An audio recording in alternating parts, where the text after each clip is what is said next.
Ao contrário do que muitos pensam, imposto e aposentadoria têm muita coisa em comum. É por isso que hoje a gente volta a tratar das convenções que evitam justamente a bitributação, a evasão fiscal. Se você não me conhece, o meu nome é Otávio Salum e hoje a gente trata justamente do acordo entre Brasil e Japão para evitar a dupla tributação. Vem comigo! Brasil e Japão têm um acordo previdenciário que ajuda as pessoas a se aposentarem. Quem trabalhou no Brasil e no Japão acaba facilitando esse tipo de aposentadoria. Eu já fiz um vídeo sobre isso, eu vou deixar o link para vocês, para quem tiver interesse. Mas hoje a gente trata de outro acordo entre Brasil e Japão. Esse busca evitar a bitributação, a evasão fiscal. Evasão fiscal nada mais é do que a sonegação fiscal. Bem resumidamente, essas convenções elas servem para evitar que a pessoa pague imposto duas vezes pelo mesmo fato gerador, ou seja, pelo mesmo motivo, vai pagar no Brasil e depois vai pagar imposto de novo no Japão. Então o objetivo é impedir isso. Esse acordo ele é basicamente composto de um decreto e duas portarias. Para você que gosta muito da área do assunto e quiser se aprofundar, eu vou deixar o link de todos eles na descrição, você pode acessar tudo lá. Esse acordo ele entrou em vigor em 1967, então ele já é um pouco antigo. E caso o tema lhe interesse, aposentadoria no exterior, evitar bitributação, como fazer um planejamento, tudo isso, eu lhe convido para se inscrever no canal, para ativar a sineta, para estar sempre ligado nas notícias e, claro, para curtir o vídeo e compartilhar com outras pessoas se você acha isso bacana e acha que pode ajudar outras pessoas. Convido você também, você que é profissional da área, que eventualmente está vendo um vídeo, eu já fiz um curso online para aprender a atuar em direito previdenciário internacional. Vou deixar a descrição, o link na descrição do vídeo, também são vários links na descrição do vídeo para vocês darem uma olhada. E quais são os impostos visados? Para o Japão, esses impostos visados é o imposto sobre a renda, o imposto sobre as companhias. Na verdade, seria, penso eu, o imposto sobre a renda das pessoas físicas e das pessoas jurídicas, tal como no Brasil. O que isso significa? Significa que você pode compensar um imposto de renda no Brasil e no Japão, mas você não pode compensar um ITBI, um ITSMD. O que é isso? Você ganhou uma herança, você tem um bem, tem um imposto de transmissão ali, esse imposto não vai compensar e eventualmente você vai ter que pagar no outro país, hein? Nesse vídeo eu vou comentar algumas cláusulas do acordo que eu acho interessante e sempre repetindo, pessoal, a coisa é resumida, que às vezes o pessoal fala nos comentários, mas porra, não citou tal coisa, mas é que se eu citar tudo, daí eu vou ficar lendo aqui para vocês o acordo e daí vocês podem dar uma olhada na descrição. Mas o primeiro ponto que eu queria chamar a atenção é com relação ao domicílio fiscal. Eu vejo que talvez seja o que mais dê problema, o que mais dê confusão. Domicílio fiscal é basicamente onde você reside oficialmente. Você reside no Brasil, você reside no Japão ou você tem uma dupla residência. Isso vai mudar tudo na sua vida. Nesse tipo de vídeo eu sempre trago um caso prático, eu vou trazer depois, e ele trata justamente disso, porque é importante que você eventualmente está saindo do Brasil, estou indo para o Japão ou já estou no Japão, que você faça a saída definitiva, que você veja para fazer isso, porque isso pode, caso você não faça, isso pode lhe acarretar uma série de impostos e uma série de incomodação. E muito provavelmente você vai pensar, mas eu conheço alguém que está há 10 anos no Japão, que está há 14 anos na Alemanha e está há vários anos e nunca aconteceu nada. Mas eu conheço várias pessoas que já aconteceu e já falei um vídeo desse da França, de uma brasileira que foi pega pela fiscalização francesa, e nesse vídeo ainda eu vou falar uma história sobre isso. Então é importante que você se informe corretamente para saber a questão do domicílio fiscal e eventualmente você tenha que fazer a saída definitiva e veja o que vai acontecer, porque isso tem vários reflexos. Para você saber onde determinada coisa tributa, é interessante te dar uma olhada nesse acordo ou falar com algum profissional da sua confiança. Por exemplo, você recebe um dividendo, onde é que vai tributar? Você está morando no Japão, mas você recebeu esse dividendo de uma ação brasileira. Então é importante ver tudo isso. Eu vou trazer alguns pontos para vocês e o primeiro que eu queria dar uma olhada são os rendimentos de bens imobiliários. Os rendimentos desses bens eles são tributados no país onde eles estão situados. Por exemplo, se você está morando no Japão, mas você tem imóveis no Brasil, você recebe rendimentos no Brasil, então essa tributação é feita diretamente no Brasil. Você pode eventualmente fazer uma compensação, mas tem que declarar tudo bonitinho. O mesmo pensamento serve para lucros de empresas, ganhos de capital, ou seja, se você tiver um lucro de empresa no Brasil e estiver morando no Japão, é onde teve esse lucro, onde está essa empresa, No entanto, o que acontece? Essas regras, ela pode não valer para os dividendos, por exemplo, que nesse caso o valor vai ser tributado onde a pessoa recebe.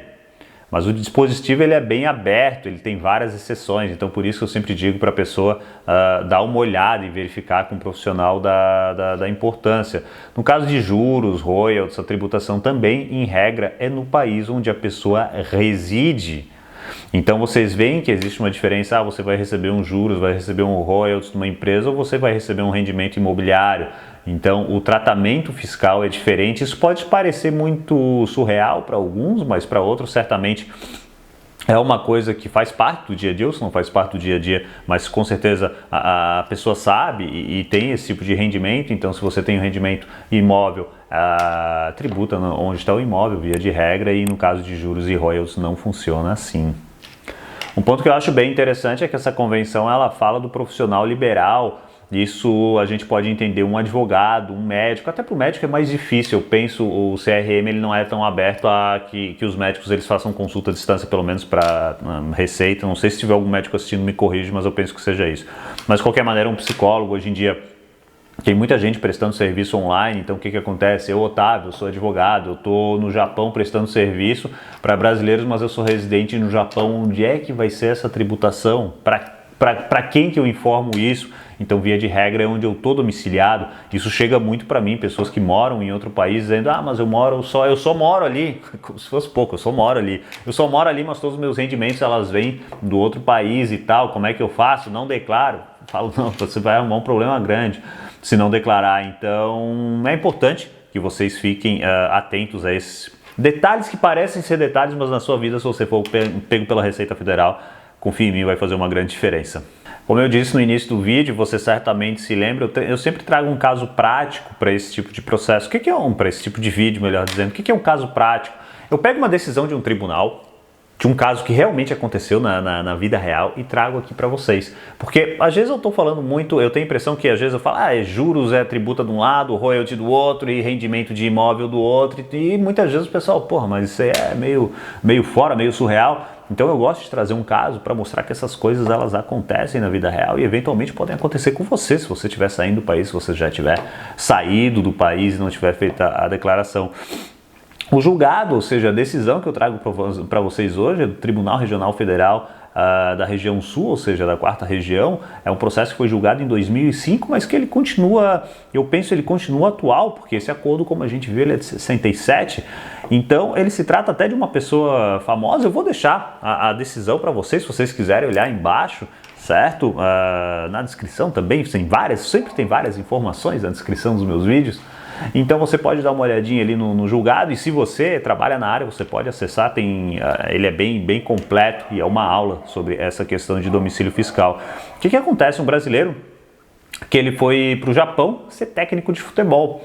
E ele ficou lá no Japão durante 8 meses aproximadamente. Daí ele, claro, recebeu o salário dele, pagou os impostos dele lá bonitinho e tal. Só que o que acontece? Ele não fez a saída definitiva no Brasil. Ele nunca informou o governo brasileiro que estava saindo do Brasil para trabalhar no Japão. O que acontece? Pelo sistema brasileiro, e não só pelo brasileiro, de vários países, mas aqui a gente está falando do Brasil, pelo sistema brasileiro, o nosso imposto de renda é universal. O que quer dizer isso? Se você está ganhando, você é residente fiscal no Brasil e você está recebendo salário na Austrália, no Japão, na China, você tem que declarar no Brasil, obrigatoriamente. Você pode até ter que declarar no outro país, mas uma vez que você é residente no Brasil, você tem que pelo menos informar o governo brasileiro que você está tendo rendimento fora. Se você não fizer isso, é encarado como sonegação fiscal. E, tô no Japão, o governo brasileiro nunca vai saber e tal, mas no caso desse técnico, soube. O que acontece? Ele voltou para o Brasil, eu não sei se ele tentou repatriar o dinheiro e tal, porque essa informação não tinha no processo, mas também não vem ao caso. O importante é que ele voltou para o Brasil e a Receita Federal falou, olha, a gente quer saber o que aconteceu e a gente quer o nosso quinhão. E ele falou, não, eu já paguei tudo no Japão. E daí tinha, pelo que eu vi ali da decisão, tinha um tradutor oficial, ele fez a declaração, estava claro ali que ele tinha pagado os impostos no Japão. Só que a Receita falou, não, lá no Japão então você pagou lá, mas você era residente no Brasil. E daí ele falou, não, mas eu estava mais de 8 meses fora. Uma vez que eu estou mais de 8 meses fora pela lei japonesa, eu também já era residente no Japão, porque ficou mais de 6 meses. Então agora eu não sou mais residente no Brasil, só que não, isso não é automático. Ah, eu saí do Brasil e eu deixei de ser residente, não. Até porque normalmente eles querem que a gente pague o imposto, né? Então assim, isso não é automático. Você tem que comunicar à Receita Federal que você está saindo do país e ele não o fez. A partir do momento que ele não o fez, ele deveria ter tributado esse valor no Brasil, ou pelo menos ter informado isso no Brasil, porque esses acordos que a gente está conversando hoje, para evitar a bitributação, ele evita a bitributação, ele vai diminuir o valor, porque se existe uma diferença de alíquota muito grande, você vai ter que pagar a diferença. E às vezes a diferença de alíquota não é muito grande, só que os valores são expressivos, aí a Receita Federal vai lá, bota juros, bota multa, bota não sei mais o que, então acaba ficando uma dívida grande. Claro que eu estou resumindo bastante o processo, pessoal, até porque o assunto ele é um pouquinho complexo e tal, eles falavam de lei, enfim, que veio depois do acordo, que se aplica, não se aplica, mas o que eu queria que vocês gravassem, se vocês gravarem isso, para mim a minha missão está cumprida nesse vídeo, o que eu queria que vocês gravassem é o seguinte, esse treinador de futebol brasileiro, ele teve que pagar um valor expressivo para a Receita Federal brasileira, para o governo brasileiro, simplesmente porque ele não fez a declaração de saída definitiva, ou ele não informou. Então ele teria que tributar nos dois estados, porque ele passa a ter uma dupla residência fiscal, olhem só. Então, por mais que ele tenha declarado corretamente no Japão, ele não o fez no Brasil, e por isso ele arrumou uma incomodação grande. E eu penso que até esse seja um dos motivos um dos vários motivos, claro, que a pessoa deve fazer um planejamento. Porra, eu estou pensando em sair do país, já estou fora do país e tal. Tudo seria bom que a gente se planejasse, né, na parte fiscal, na parte previdenciária, a gente, enfim, aprender um pouco da língua e tal, mas enfim, esse canal ele não é um curso de idiomas, a gente não fala de idiomas aqui, então é importante que você faça um planejamento previdenciário e tributário para saber, olha, o que eu tenho que fazer? Eu tenho que fazer a saída definitiva? Não, eu não quero fazer, eu vou arriscar porque eu conheço várias pessoas que fizeram e não aconteceu nada. Ok, mas arrisque sabendo o que você está arriscando. Se você realmente, olha, eu for pego, o que vai acontecer comigo? Pelo menos saiba isso, certo? Porque se você quiser fazer, tudo bem, mas é importante que a gente saiba até onde isso pode nos prejudicar. Eventualmente, se você quiser numa aposentadoria, olha, eu estou no Japão, estou pensando em ir para o Japão, mas eu quero continuar contribuindo para o sistema brasileiro, vale a pena, não vale a pena? E eu sempre digo uma pergunta normal, que o pessoal me faz, vale a pena, não vale a pena? E não sei. Tem que ver caso a caso, tem que ver se a pessoa tem muito tempo de contribuição, se vale a pena aumentar a contribuição, se vale a pena reduzir a contribuição. Tem que ver como a pessoa vai contribuir do exterior, porque não é simplesmente pegar uma guia, colocar lá o código que quiser e começar a pagar o INSS, tem todo um critério, há uma maneira específica de fazer essa contribuição e há imposto também que incide. Olha, eu não sou mais residente fiscal no Brasil, mas eu quero receber aposentadoria brasileira. É possível? Sim, é possível. E o INSS vai enviar esse dinheiro lá para o Japão, vai mandar esse dinheiro para sua conta, só que isso tem um preço, vai ter o imposto de renda, vai ser 25% de imposto de renda, então é uma informação importante que você tem que ter também quando você vai fazer o seu planejamento, que a meu ver é essencial. Então esse é um resumão que eu fiz do acordo, como eu falei para vocês, muita gente que fala para mim, olha, eu nem sabia que existia esse tipo de acordo para evitar bitributação, acordo previdenciário. Então o principal objetivo era que vocês realmente, primeiro que vocês saibam que existe o acordo, que isso pode beneficiar vocês, que isso pode ajudar vocês, depois que vocês saibam bem, ou pelo menos tenham uma noção da questão do domicílio fiscal. Olha, onde é que eu tenho que pagar imposto, eu não tenho que pagar imposto, eu não vou pagar imposto e vamos ver o que acontece. Tudo bem, mas né, aí você pode saber, como eu falei, que pode vir a se incomodar. Então é importante que você tenha essas informações e, claro, se você ficar com dúvidas, procure um profissional da sua confiança, que você confie para fazer esse tipo de consultoria, é sempre importante. Às vezes uma consultoria, obviamente você vai pagar um certo valor, mas é muito mais barato do que lá na frente se você tivesse uma informação e poderia ter feito de modo diferente. Então, para finalizar, novamente, se você chegou até o final, eu imagino que você tenha achado alguma coisa interessante, então eu convido você para curtir o vídeo, para se inscrever no canal, para caminhar para outras pessoas, para aquele grupo de pessoas que estão no Japão, estão pensando em ir para o Japão. Ativa a sineta para ficar sempre ligado nas novidades, até para que a gente possa se encontrar na próxima semana, porque eu vou estar esperando você lá. Um grande abraço.